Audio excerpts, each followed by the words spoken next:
हाँ, सभी को नमस्कार, जय हिंद, वंदे मातरम। कैसे हो आप सभी? आई होप आप सभी अच्छे होंगे, मस्त होंगे। तो आज अपन कक्षा 12 का जो अपने 8वां अध्याय चल रहा था उसका चौथा पार्ट लेकर आए हैं, भाग 4। और इसके अपन MCQ करने वाले हैं। काफी प्रश्न अपन ने कर भी लिए हैं।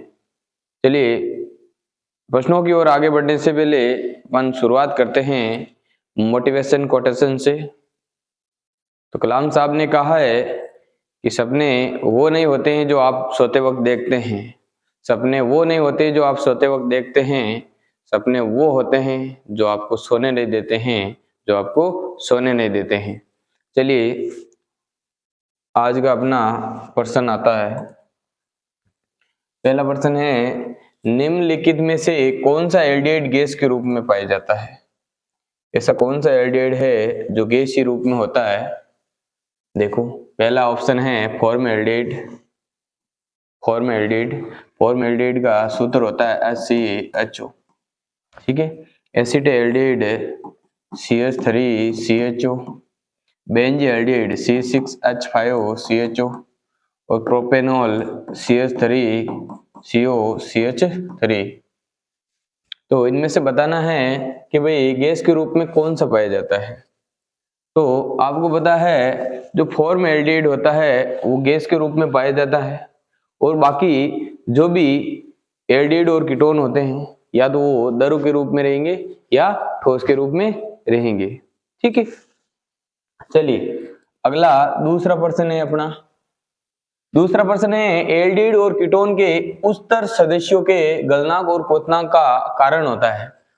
उनका है जो भी गलनांक और क्वथनांक है निम्न होता है या उच्च होता है, वो किस कारण होता है? उनके अणुओं के बीच हाइड्रोजन बंधन का अभाव होता है। उनके अणु में हाइड्रोजन बंधन की उपस्थिति होती है। ऑप्शन सी, उनके अणुओं का बड़ा आकार होता है। ऑप्शन डी, उच्च वाष्प दाब होता है। तो इनमें से देखिए इसका कौन सा आंसर ठीक होगा? जल्दी से कमेंट बॉक्स में आंसर दीजिए।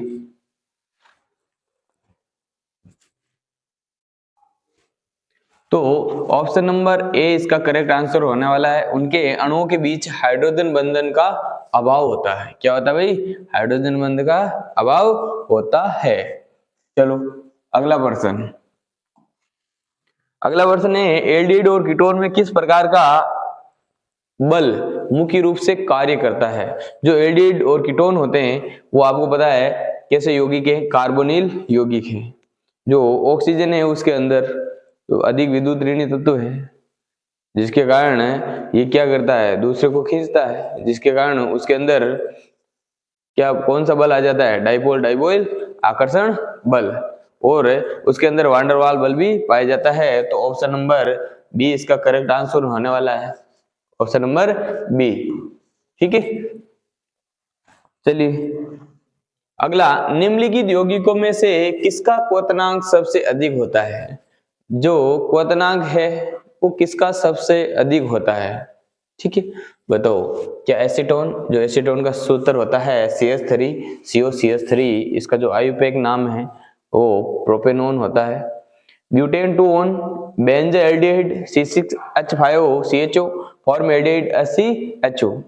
यहाँ पर जो क्वथनांक है वो किसका सर्वाधिक होता है? जो क्वथनांक है वो बेंजील्डिहाइड का सर्वाधिक होता है। यहाँ पर किसका होता है? सर्वाधिक किसका होता है? बेंजील्डिहाइड का। और सबसे कम होगा फॉर्मल्डिहाइड का। चलिए अगला प्रश्न, निम्नलिखित यौगिकों को उनके क्वथनांक के बढ़ते क्रम में व्यवस्थित कीजिए। क्वथनांक के बढ़ते हुए क्रम में व्यवस्थित करना है।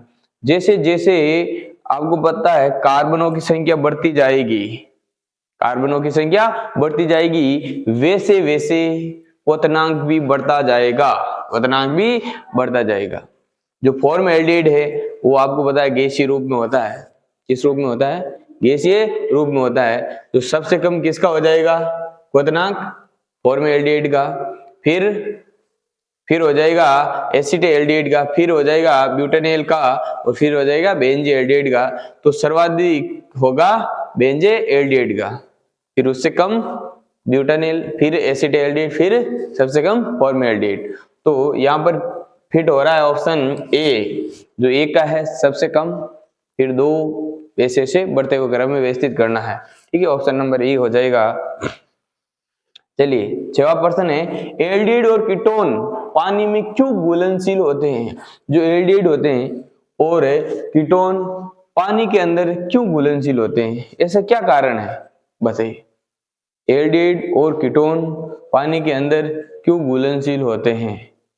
ऐसा जो कुछ यौगिक है वो जल के अंदर घुलनशील होते हैं निम्नतर, वो क्यों घुल जाएंगे जल के अंदर? क्योंकि वे ध्रुवीय यौगिक हैं, क्योंकि इनमें हाइड्रोजन बंध बनता है, क्योंकि वे गैर ध्रुवीय यौगिक है, क्योंकि इनमें उच्च वाष्प दाब होता है। बताइए, जो कुछ एल्डिहाइड है और कीटोन है वो जल के अंदर घुलनशील होंगे, किस कारण होंगे भाई? क्योंकि इनमें हाइड्रोजन बंधन बनता है। ऑप्शन नंबर बी इसका करेक्ट आंसर होने वाला है कि इसके अंदर हाइड्रोजन बंधन बनता है, इस कारण ये क्या होंगे, जल के अंदर घुलनशील होंगे।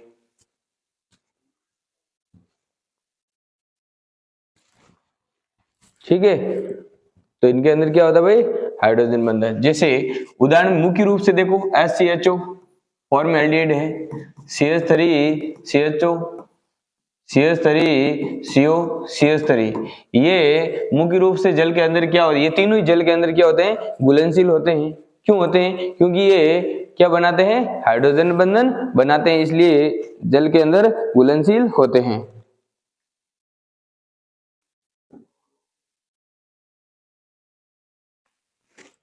चलिए अगला प्रश्न है, निम्नलिखित में से कौन सा यौगिक सबसे अधिक ध्रुवीय है? बताओ, ऐसा कौन सा यौगिक है जो सर्वाधिक ध्रुवीय है? कौन सा यौगिक है जिसके अंदर सर्वाधिक ध्रुवीय गुण होता है? Option A formaldehyde, option B acetone, option C butanol, option D benzaldehyde. तो बताइए सर्वाधिक ध्रुवीय कौन होगा? जो फॉर्मल्डिहाइड है यहाँ पर वो सर्वाधिक ध्रुवीय होगा, इसके अंदर द्विध्रुवीय आकर्षण सर्वाधिक होगा। आगे, एल्डिहाइड और कीटोन का क्वथनांक समान आणविक द्रव्यमान वाले एल्कोहल से कम क्यों होता है? एल्डिहाइड और कीटोन का क्वथनांक समान आणविक द्रव्यमान वाले एल्कोहल से कम होता है, क्यों? कम क्यों होता है? जब आणविक सूत्र दोनों का समान है फिर भी एल्डिहाइड और कीटोन का क्वथनांक क्या होते हैं, एल्कोहल से कम, क्यों? आपको पता है एल्कोहल है जो क्या बनाता है, H बंध बनाता है, हाइड्रोजन बंध बनाता है, जबकि एल्डिहाइड और कीटोन अधिकतर संख्या में हाइड्रोजन बंध नहीं बनाते, कुछ बनाते हैं। अभी पढ़ा था अपन ने कि भाई हाइड्रोजन बंध बनाते हैं, जैसे फॉर्मल्डिहाइड है, एसिटाल्डिहाइड है, और कीटोन ये एसीटोन है, ये जल के अंदर क्या होते हैं, घुलनशील होते हैं। ठीक है, तो ऑप्शन ए उनमें अणु गैर ध्रुवीय होते हैं, ऑप्शन बी इनमें हाइड्रोजन बंधन नहीं होता है, ऑप्शन सी वांडरवाल्स बल कमजोर होते हैं, ऑप्शन डी इनमें विद्युत बल कार्य करता है। तो इसका आंसर हो जाएगा कि भाई इनमें हाइड्रोजन बंधन नहीं बनता। जो यौगिक होते हैं कीटोन और एल्डिहाइड इनके अंदर हाइड्रोजन बंधन नहीं बनता, लेकिन कुछ के अंदर बनता भी है। ठीक है, इसलिए वो जल में क्या हो जाएंगे, घुलनशील हो जाएंगे। तो ये अगला प्रश्न देखिए, एल्डिहाइड और कीटोन की घुलनशीलता किस पर निर्भर करती है? जो एल्डिहाइड है और कीटोन है उनकी घुलनशीलता किस पर निर्भर करेगी? ऑप्शन है अणु के आकार और लंबाई पर, ऑप्शन बी कार्बन श्रृंखला पर, ऑप्शन सी अणु में हाइड्रोक्सिल समूह की उपस्थिति पर, ऑक्सीजन परमाणु की उपस्थिति पर। तो ऑप्शन ए करेक्ट आंसर हो जाएगा, जो अणु का आकार होगा और उसकी लंबाई पर निर्भर करेगा, अणु के आकार और उसकी लंबाई पर निर्भर करेगा घुलनशीलता। चलो 10वां प्रश्न, बेनिला सेम से प्राप्त एल्डिहाइड है, जो बेनिला सेम होती है उससे प्राप्त एल्डिहाइड कौन सा है? वेनिलीन है, सैलिसिल एल्डिहाइड है या सिनेमा एल्डिहाइड है या नन ऑफ दीज है, यहाँ बता दीजिए। जो बेनिला सेम, देखो बेनिला सेम, बे टू वे, वेनेलिन क्या हो जाएगा, वेनेलिन से प्राप्त एल्डिहाइड जो होगा वेनेलिन होगा।